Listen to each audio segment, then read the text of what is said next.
How's it going, guys? Thanks for stopping by the channel.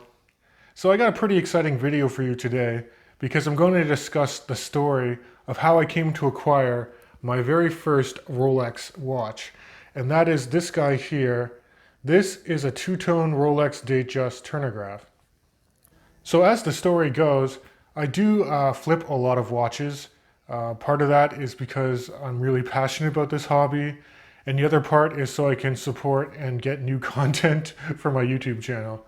So I posted one of my more affordable Citizen Eco Drives online. I had a senior gentleman reach out to me and he said he wanted to pick up the watch and we can meet over coffee. So we went to Starbucks. He was happy to purchase the watch. It had a larger dial and was very legible. Now, sadly, this gentleman's eyesight was starting to go, so he needed to see a watch that was extremely legible. And I could tell he wasn't as interested in the smaller, more traditional watches, more vintage watches of the past. So as we were catching up, he actually mentioned to me that he had a Rolex just sitting in a safe deposit box at his bank. And I don't think he was going to offer this just to anybody, but he could tell I was a big watch enthusiast. So he's like, if you want to see it, I can go to the bank tomorrow and I can get it out and we can follow up. And I'm like, yeah, by all means, I'd love just to check it out. I wasn't thinking too much of it at the time. You know, there are a lot of fakes out there. There's a lot of watches in poor condition. But when we followed up the following day, it was in really good condition. He had the full box and papers, and I was able to handle the watch. I did my best to authenticate the watch on my own. There are a few tips out there you can use to actually validate if the watch is genuine, and that's probably going to be a topic of another video. And the last step after I bought the watch, I kind of rolled the dice and purchased the watch from him right away because the price was so good. I did trust the seller, and you shouldn't buy watches as an investment, but with this particular Rolex, I knew I wasn't going to lose any money on it. So I bought the watch, and then the following day I went to a local watchmaker to just inspect the movement and make sure everything was fine. Everything checked out, and now I got this amazing vintage Rolex in my collection. So I'll just flip perspectives in a second too, so you guys can see the watch up close.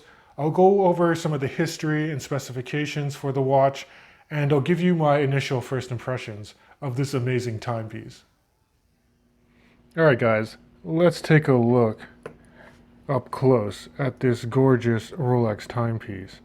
So this is a Rolex Datejust Turn'O'Graph. I believe the reference number on this guy is 16263. And there's a couple of unique things about this particular watch that you don't see on many Datejusts. One, this is a pioneering sports watch with a rotating bezel. And it's not a fluted bezel like you would see on most Rolex Datejusts.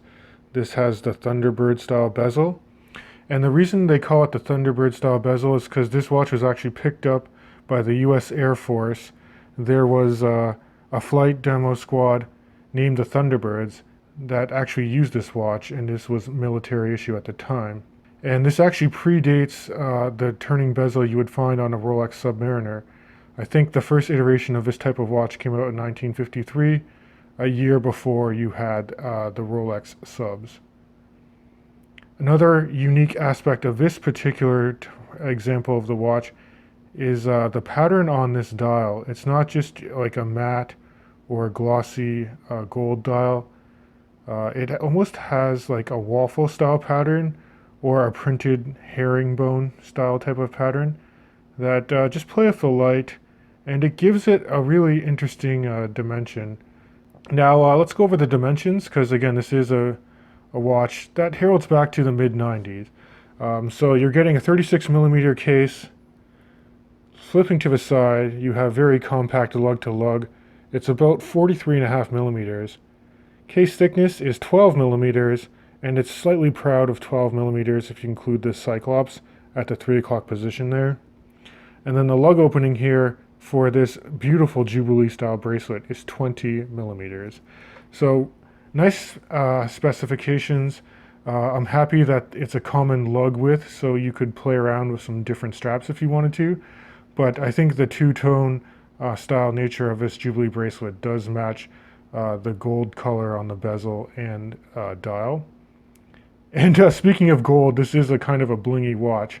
So supposedly, the bezel, the center links for the Jubilee bracelet, and the handset and applied indices are 18 karat gold. And that even includes the 5-point coronet at the 12 o'clock there for the Rolex logo on the dial. Now, if you move in on the dial, you can see that you do have a Rolex printed below the 12 o'clock. It's the Oyster Perpetual Datejust. And then closer to the 6, you have the superlative chronometer status, and it is officially certified. So this watch is housing a caliber 3135 from Rolex, which has about a 48-hour power reserve. It is in chronometer grade, adjusted in 5 positions. I believe it's a full balance bridge and really nice resistance to shock with the Breguet hairspring in there as well. So, nice specs on the case, nice movement inside. You can see that the date aperture there has that beautiful cyclops that magnifies the date 2.5 times, and it pretty much fills that entire cyclops there. That's one tall tale sign. You got the genuine article. Flipping to the side, you got, this is a little dinged up, but high polish on the flanks of the case here. Really nice etched in Rolex signed crown. That's also gold. And then if you flip it over and look at the hoods of the lugs here, you can see some differential brushing that occurs. And look at the bezel. I just love how well textured it is. It's like a coin edge style bezel. And the Arabic numerals on the bezel are nicely engraved. They're not just printed on, but they're engraved all along the bezel. So that shows you some really strong attention to detail. Moving over to this 5-piece Jubilee bracelet, which is in excellent condition. Jubilee bracelets are very comfortable to wear. You can see that it folds over extremely well. Very easy to conform to your wrist. You have obviously the 18 karat gold running through the center links here. Polish on the side, brushed on the top. The individual links are fixed in by very tiny screws. And then you have the old school Rolex style clasp, so you have really deeply etched in Rolex coronet here on the clasp. And look at the attention to detail, how deeply etched in Rolex is on the underside of a clasp as well. And you have multiple levels of micro adjustment, which is really nice. And then looking at the back, you get that sterile classic Rolex case back. Alright, and this is how the Datejust Turn'O'Graph sits on my just over 7¼ inch wrist. So, as you can see, even though I have a larger wrist size, I think this watch wears very comfortably, and the proportions of it still have that classic style that I think works on so many different levels. Now granted, again, because this is two-toned in 18 karat gold, it's a little blingy for me, so I'm probably only going to wear this on special occasions, like weddings or graduations or something. I'm not going to be like bowling or like shopping for groceries with this on my wrist, unless you see me walking down Wall Street, and then I mean business.